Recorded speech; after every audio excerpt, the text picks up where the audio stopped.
morning to all the students. How's you all? I hope you all are doing good in your studies. This is your IT teacher, Mrs. Preeti Malik. Welcome you to my class. As you all know that we have completed 4 units of employability skills, and from today now we will going to start unit number 5, which is also the last unit of employability skills. And unit number 5 is related to green skills. जैसा कि नाम से ही पता चल रहा है, green skills it is related to our environment. हम अपने इन्वायरमेंट को पोल्यूशन से बचाने के लिए क्या क्या कर सकते हैं, कौन कौन से स्किल्स की हमें रिक्वायरमेंट है, हम कैसे जो रिसोर्सेज हैं, नेचुरल रिसोर्सेज हैं, उन्हें सस्टेनेबल मैनर में हम यूज कर सकते हैं ताकि फ्यूचर जनरेशन के लिए भी हम रिसोर्सेज बचा के रख सके. So green skills is related to our environment. Section number 1 is sectors of green economy. एक ग्रीन इकोनॉमी के अंदर कौन कौन से सेक्टर्स आते हैं. A green economy is one which promotes development while making sure that the environment is protected. Green economy, एक green अर्थव्यवस्था का मतलब क्या होता है, जो डेवलपमेंट को तो प्रमोट करे लेकिन साथ ही साथ हमारा जो इन्वायरमेंट है, हमारा पर्यावरण है, उसकी भी रक्षा करे, उसको भी प्रोटेक्ट करे. The term green economy was first coined in 1989 report for the government of the United Kingdom by a group of leading environmental economists. जो टर्म है ग्रीन इकोनॉमी सबसे पहले आविष्कार हुआ था, सबसे पहले यूज किया गया था इस टर्म का 1989 में. एक रिपोर्ट आई थी यूनाइटेड किंगडम की गवर्नमेंट के द्वारा. वहां पर एक लीडिंग इन्वायरमेंटल इकोनॉमिस्ट, एक अर्थशास्त्री ने इसे टाइटल दिया था blueprint for a green economy. Every economy has many sector. हर एक अर्थव्यवस्था जो होती है उसके अंदर बहुत सारे सेक्टर्स इंक्लूड होते हैं. एक sector can be described as a part और a function of the economy. एक सेक्टर को हम डिफाइन कर सकते हैं किसी भी पर्टिकुलर इकोनॉमी का, अर्थव्यवस्था का एक पार्ट या फिर एक function. For example, agriculture, automotive, construction, transportation and healthcare are different sectors of economy. जैसे किसी भी कंट्री की जो अर्थव्यवस्था होती है कभी भी एक फैक्टर से मिलके तो नहीं बनती है, बहुत सारे फैक्टर्स हैं, बहुत सारे सेक्टर्स होते हैं, उनको मिला के एक अर्थव्यवस्था बनती है. For example agriculture, automotive, construction, transportation and health care, ये कुछ अलग अलग सेक्टर्स होते हैं जिनको मिला के एक इकोनॉमी बनती है, एक अर्थव्यवस्था बनती है. To make the economy green or environmental friendly, there are some sectors where major changes can be made. ताकि हम अपनी जो इकोनॉमी है उसे ग्रीन और इन्वायरमेंटल फ्रेंडली बना के रख सकें, इसके लिए कुछ सेक्टर्स के अंदर कुछ मेजर चेंजेस भी किए गए हैं. We will learn more about them in this lesson. इस आज के सेशन में हम उनके बारे में और ज्यादा सीखेंगे. Since the sectors of green economy are all concerned about the environment, let's revise some common terms related to the environment. क्योंकि जो ग्रीन इकोनॉमी है उसके अंदर इन्वायरमेंट से रिलेटेड सेक्टर्स होते हैं, इसलिए हम रिवाइज करते हैं कुछ कॉमन टर्म्स जो इन्वायरमेंट से रिलेटेड है. इन्वायरमेंट रिलेटेड टर्म्स, कौन कौन से टर्म्स होते हैं जो इन्वायरमेंट से रिलेटेड है. First one is ecosystem. All the living organism in a particular area and the non-living environment with which the organism interact, such as air, minerals, soil, water and sunlight together form an ecosystem. एक ecosystem क्या होता है, जहां पे जो living organism है particular area के अंदर रहते हैं, लिविंग ऑर्गेनिज्म भी और नॉन लिविंग भी, वो आपस में इंटरेक्ट करते हैं, जैसे कि एयर है, मिनरल, सोइल, वाटर या सनलाइट, इन सभी को मिला के एक इकोसिस्टम क्रिएट होता है. So we can define ecosystem as all living organism in a particular area and the non-living environment. To understand how organism and their surroundings are closely linked to each other, let's take an example of birds eating berries from a tree. इसे और अच्छे से समझने के लिए कि जो अलग अलग ऑर्गेनिज्म होते हैं, अवयव होते हैं, वो आपस में कैसे एक दूसरे से लिंक होते हैं, इसके लिए एक एग्जांपल दिया गया है. फॉर एग्जांपल एक बर्ड है, एक पक्षी है जो पेड़ पे जामुन खा रहा है. The seed inside the berry comes out with the birds dropping. जैसे जैसे बर्ड्स बेरीज को खाता जाएगा तो जो उसके शीड्स हैं, बीज हैं, वो नीचे ड्रॉप होते जाएंगे, नीचे गिरते जाएंगे. It falls into the soil and germinates sprouts. इससे क्या होगा, वो जमीन पर गिरेंगे और उससे वो अंकुरित हो जाएंगे. It then grows into new tree that produces more berries. इससे क्या होगा, नए पेड़ उग जाएंगे जिनसे और ज्यादा बेरीज, जामुन है, प्रोड्यूस होंगे. We can see how plants, animals, soil, air and water are linked to each other. हम देख सकते हैं कि कैसे प्लांट्स, एनिमल्स, सोइल है, एयर है और वाटर है, वो आपस में एक दूसरे से लिंक होते हैं. Next one is food chain. This is a cycle in nature where food is produced by green plants. ये एक साइकिल होती है नेचर में, जहाँ पे फूड है वो बनाया जाता है, प्रोड्यूस किया जाता है ग्रीन प्लांट्स के द्वारा। Plants are consumed by plant eating animals, herbivores. जो प्लांट्स होते हैं वो कंज्यूम किए जाते हैं प्लांट ईटिंग एनिमल्स के द्वारा। हार्बीवोर्स जो शाकाहारी एनिमल्स होते हैं। हार्बीवोर्स में get eaten by flesh eating animals. Carnivores जो हर्बीवोर्स होते हैं, शाकाहारी पशु होते हैं, वो खाए जाते हैं या अपना भोजन बनाए जाते हैं कार्निवोर्स के द्वारा, मांसाहारी के द्वारा। Dead plants and animals are decomposed by decomposers into soil which in turn feed plants. जो डेड प्लांट्स होते हैं या फिर एनिमल्स होते हैं वो मिट्टी के अंदर डीकम्पोज हो जाते हैं, उसके बाद वो प्लांट्स को फीड करते हैं। Next one is sustainable development. Sustainable development क्या होती है? Sustainable means what is good for the economy as well as the future of the environment. Sustainable का मतलब होता है जो हमारी अर्थव्यवस्था के लिए तो अच्छा है ही साथ हमारे इन्वायरमेंट के लिए भी, हमारे इन्वायरमेंट के फ्यूचर के लिए भी बेटर हो, अच्छा हो। For example natural farming without using chemicals, fertilisers which permanently harm the soil. Example के लिए प्राकृतिक तरीके से फार्मिंग करनी चाहिए जिसमें केमिकल्स, फर्टिलाइजर्स का यूज नहीं करना चाहिए, क्योंकि उससे अगर हम केमिकल बेस्ड फार्मिंग करते हैं तो उससे मिट्टी को बहुत ज्यादा नुकसान पहुंचता है और जो परमानेंट होता है, जो ठीक भी नहीं किया जा सकता। Next one is important sectors of A green economy. एक ग्रीन इकोनॉमी के अंदर कौन कौन से इंपॉर्टेंट सेक्टर्स को इंक्लूड किया जाता है? द सेक्टर्स और areas which are important for environment friendly economy are as below.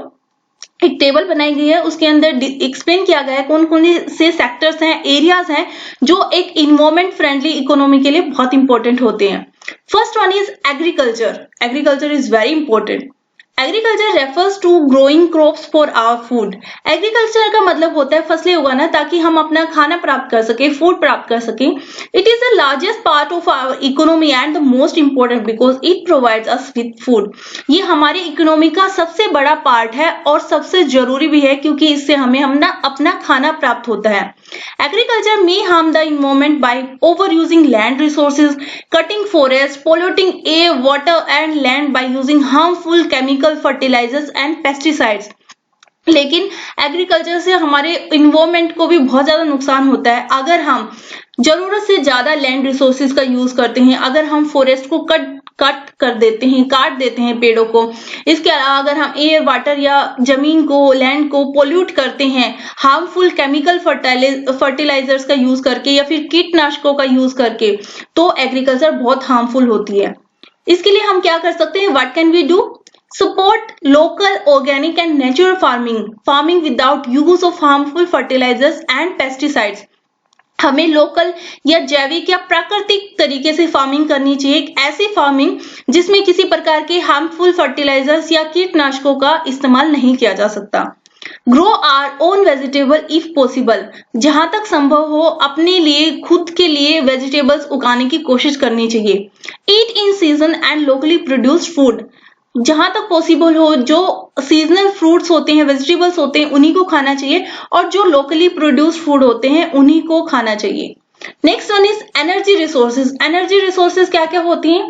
We use energy for all our daily functions but our demand is increasing day by day.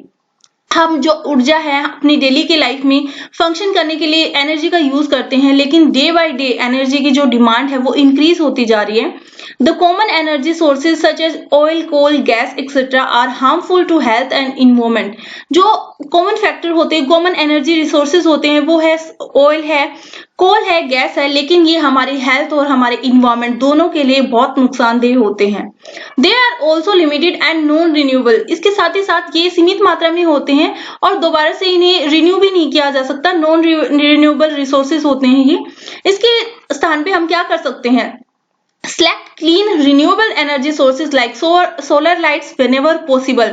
जहां तक संभव हो हमें सोलर एनर्जी का use करना चाहिए, जो सन से हमें लाइट मिलती है, क्योंकि वो मात्रा में असीमित होती है, जितना चाहे हम यूज कर सकते हैं।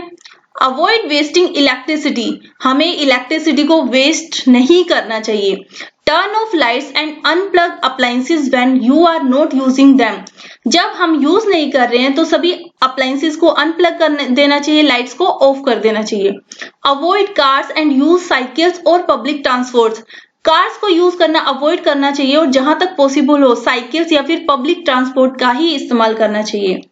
Next is construction sector. Construction and building affect global resources and climate. जो कंस्ट्रक्शन का काम होता है, बिल्डिंग्स बनाई जाती हैं, वो हमारी ग्लोबल रिसोर्सेज और क्लाइमेट दोनों पे ही बहुत बुरा असर डालती है।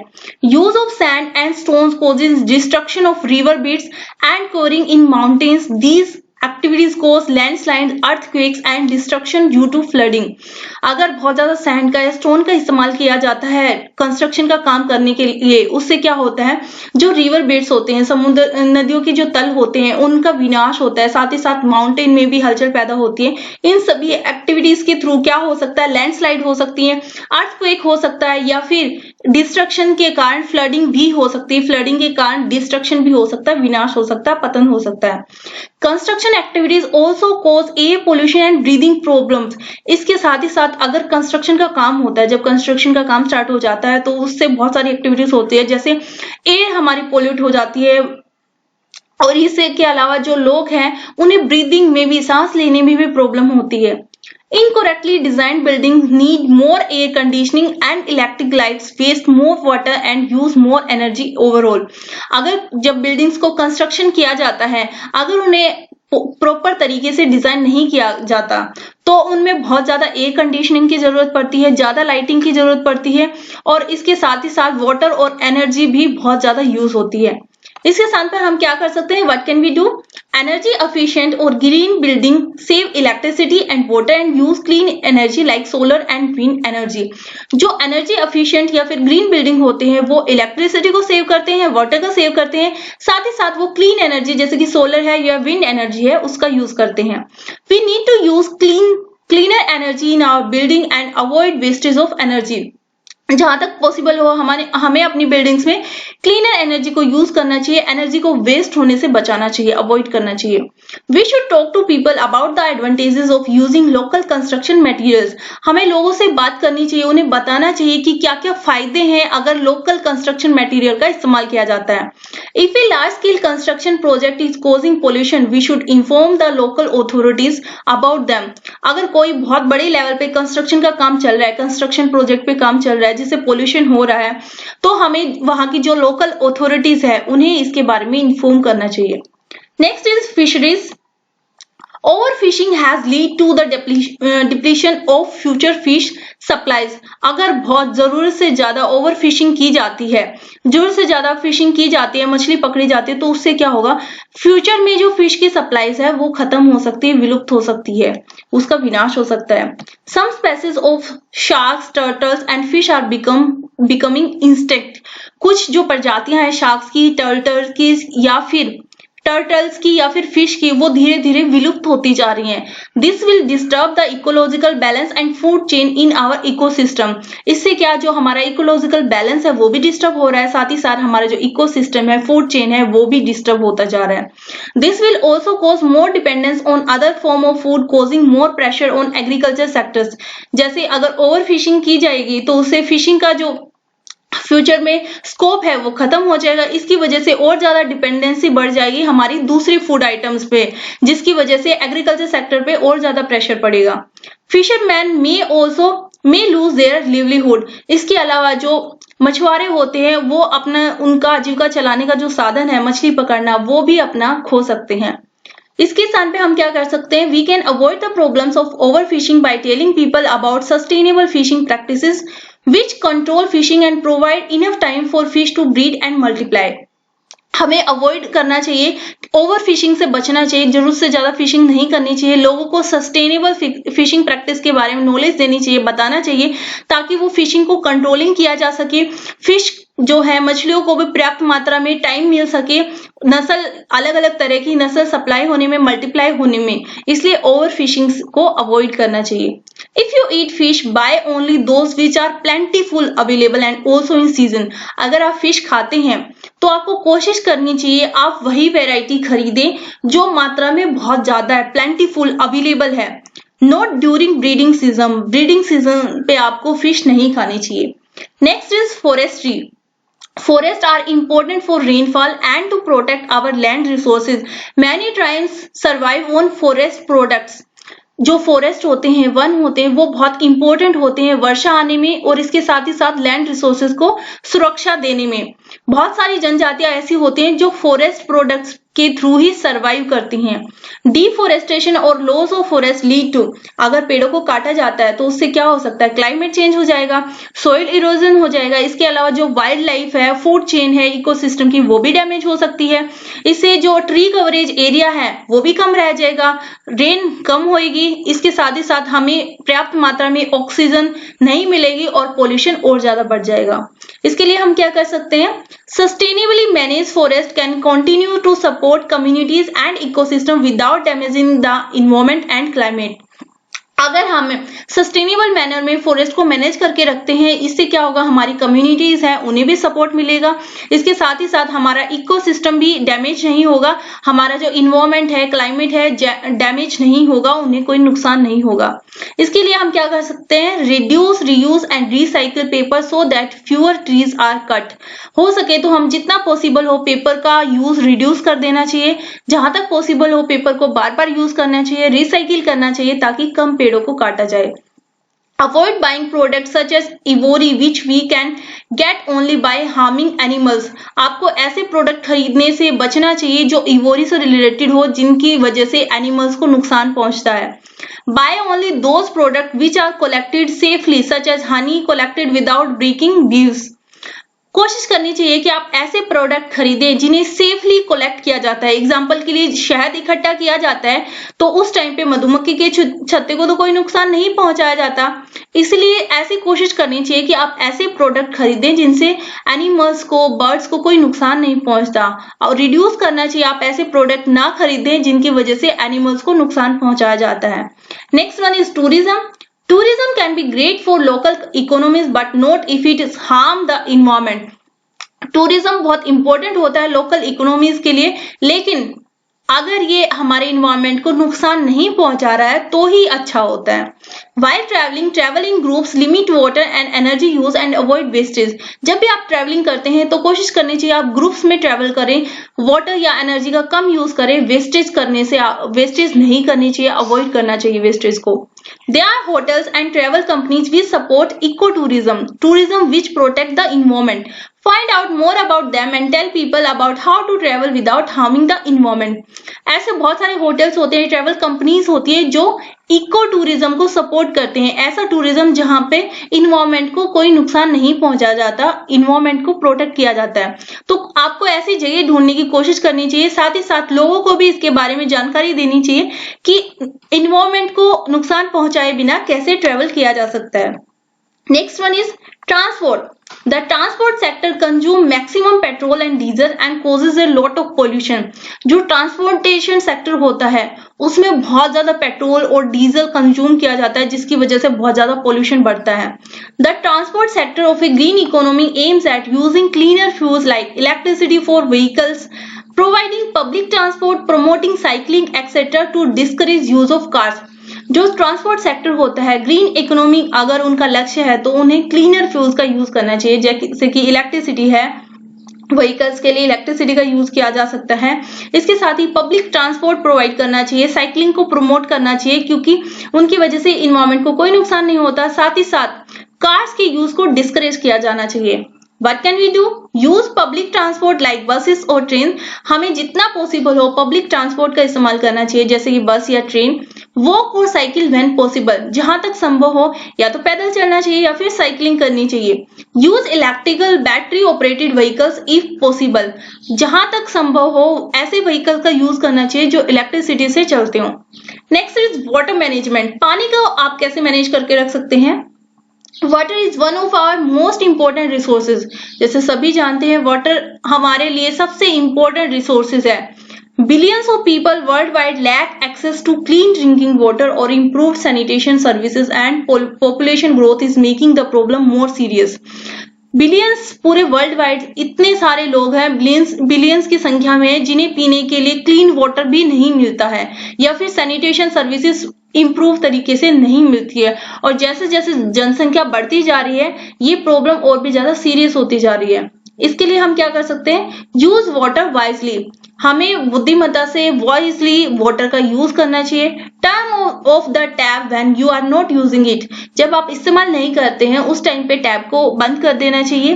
Gate leaking taps and pipes fix immediately, अगर कोई भी टैप्स या पाइप्स ऐसे हैं जो लीक हो रहे हैं तो इमीडिएटली उन्हें फिक्स कर देना चाहिए।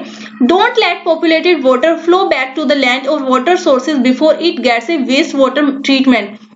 कोई भी अगर अशुद्ध जल है तो उसे जमीन में या वाटर रिसोर्सेज में नहीं बहने देना चाहिए जब तक कि उसका अच्छे तरीके से प्रॉपर तरीके से ट्रीटमेंट नहीं किया जाता, वेस्ट वाटर का ट्रीटमेंट नहीं किया जाता जब तक कि। Next is waste management. Waste management कैसे कर सकते हैं? Throwing something away means losing the chances to reuse material and can lead to land, air and water pollution. अगर आप कुछ भी ऐसे ही फेंक देते हैं तो उससे क्या होगा, उसके जो चांसेस हैं कि उस मटेरियल को दोबारा से यूज करने के लिए वो भी खत्म हो जाते हैं, जिससे लैंड, एयर और वाटर पोल्यूशन फैलता है। इसके स्थान पे आप क्या कर सकते हैं? Reduce, reuse and recycle before throwing away things. कोई भी सामान फेंकने से पहले उन्हें रिड्यूस करना चाहिए। ऐसे सामान जिन आइटम्स की जरूरत नहीं है उनका यूज नहीं करना चाहिए। जहां तक पॉसिबल हो जो मटेरियल आप फेंकने जा रहे हैं दोबारा से यूज करने की कोशिश करनी चाहिए। रिसाइकिल करनी चाहिए अगर पॉसिबल है तो। Separate the waste substances so that some product can be recycled and food waste can be composted. आपको जितने भी वेस्ट मटेरियल होता है उसे अलग अलग तरीके से सेपरेट कर लेना चाहिए। जहां तक पॉसिबल हो कुछ प्रोडक्ट्स को साइकिल्ड भी किया जा सकता है, रिसाइकिल किया जा सकता है। फूड वेस्ट को कंपोज करके खाद बनाई जा सकती है। Next is manufacturing industry. Industry help in employment and economic growth but harm the environment in many ways. जो इंडस्ट्रियल एरिया होता है, इंडस्ट्रियल सेक्टर होता है, वो एम्प्लॉयमेंट और इकोनॉमिक ग्रोथ के लिए तो बहुत हेल्पफुल होता है, लेकिन उसकी वजह से इन्वायरमेंट को बहुत तरीके से नुकसान भी होता है। Industries should use method to avoid and reduce pollution and to use clean sources of energy. जहां तक पॉसिबल हो इंडस्ट्रीज को ऐसे मेथड्स का यूज करना चाहिए जिससे पोल्यूशन है वो रिड्यूस हो। इसके साथ ही साथ उन्हें क्लीन सोर्सेज ऑफ एनर्जी का इस्तेमाल करना चाहिए। Industries make items according to what customers prefer to buy. Industries को कोशिश करनी चाहिए वो ऐसे प्रोडक्ट बनाएं जिन्हें खरीदना कस्टमर्स पसंद करते हैं। इफ वी बाय ग्रीन और environment friendly products, less plastics, clothes made without chemicals, dyes etcetera, more industries will start making such products. अगर हम ऐसे प्रोडक्ट खरीदेंगे जो ग्रीन है या इन्वायरमेंट फ्रेंडली प्रोडक्ट हम खरीदेंगे, जैसे कि प्लास्टिक खरीदना अगर हम बंद कर देंगे, ऐसे क्लोथ हम खरीदेंगे जिनमें केमिकल डाइज का यूज नहीं किया जाता, तो उससे क्या होगा, ज्यादा से ज्यादा इंडस्ट्रीज इस तरह के प्रोडक्ट बनाना स्टार्ट कर देंगी। तो इसलिए आज के सेशन में हमने किया अलग अलग सेक्टर्स कैसे इन्वायरमेंट में अपना कंट्रीब्यूशन दे सकते हैं, कैसे पोल्यूशन बढ़ता जा रहा है। उसके बाद आती है practical exercise which is activity based. Activity 1 में आपको क्या करना है, ग्रुप प्रैक्टिस करनी है, discussion on sectors of green economy. इसके लिए मटेरियल की रिक्वायरमेंट पड़ेगी, पेन एंड पेपर। इसके लिए आपको क्या करना है, each group should select any one sector. जितने भी सेक्टर्स के बारे में हमने पढ़ा, आपको कोई भी एक ग्रीन इकोनॉमी से रिलेटेड सेक्टर अडॉप्ट करना है, उसे पिकअप करना है और उसके बारे में आपको लिखना है। उसके बाद डिस्कस करना है आपको what is the importance of that sector for the country. जो भी आपने पिक किया, जो भी सेक्टर हमारी कंट्री के लिए, वो किस तरह से इंपॉर्टेंट है। What can you do to contribute to a green economy. उस सेक्टर्स के साथ आप अपनी कंट्रीब्यूशन देने के लिए ग्रीन इकोनॉमी के लिए आप क्या कर सकते हैं। उसके बाद आपको पॉइंट्स बताने हैं, आप क्या क्या लिख सकते हैं, कैसे कंट्रीब्यूशन दे सकते हैं। Next one is activity 2। यहाँ पे आपको क्या करना है, पोस्टर बनाना है, चार्ट पेपर आप बना सकते हैं sectors of green economy. Green economy के अंदर कौन कौन से सेक्टर आते हैं या फिर आप कैसे कंट्रीब्यूशन दे सकते हैं ग्रीन इकोनॉमी में, तो आपको इसके रिगार्डिंग चार्ट पेपर आप बना सकते हैं, पोस्टर आप बना सकते हैं। Next is exercise which is MCQ based. Read carefully all the questions given below and the question choose the correct options. Which of the following actions which not help a green agriculture sector? इनमें से कौन सा action है अगर आप उनका use करेंगे तो ग्रीन एग्रीकल्चर सेक्टर को हेल्प नहीं मिलेगी। Using chemical fertilizers, using organic manure, growing vegetables, using vermicompost, buying or selling organic potatoes. Which of the following actions will promote green economy? कौन से ऐसे एक्शन है अगर आप वो करते हैं तो उससे ग्रीन इकोनॉमी को प्रमोशन मिलेगी, प्रमोट होगी। Use of non renewable resources, sustainable development, social protection या फिर creating jobs. Next questions are subjective questions. List all the sectors of green economy that affect your daily life. आपको वो सभी sector बताने हैं green economy के जो किसी न किसी तरीके से आपकी लाइफ को, डेली लाइफ को अफेक्ट करते हैं। Next question is explain what you can do to help a green economy in 4 to 5 lines. 4 से लेकर 5 लाइन में आपको बताना है कि आप ग्रीन इकोनॉमी में हेल्प करने के लिए, कंट्रीब्यूशन देने के लिए आप क्या कर सकते हैं, आपको एक्सप्लेन करना है।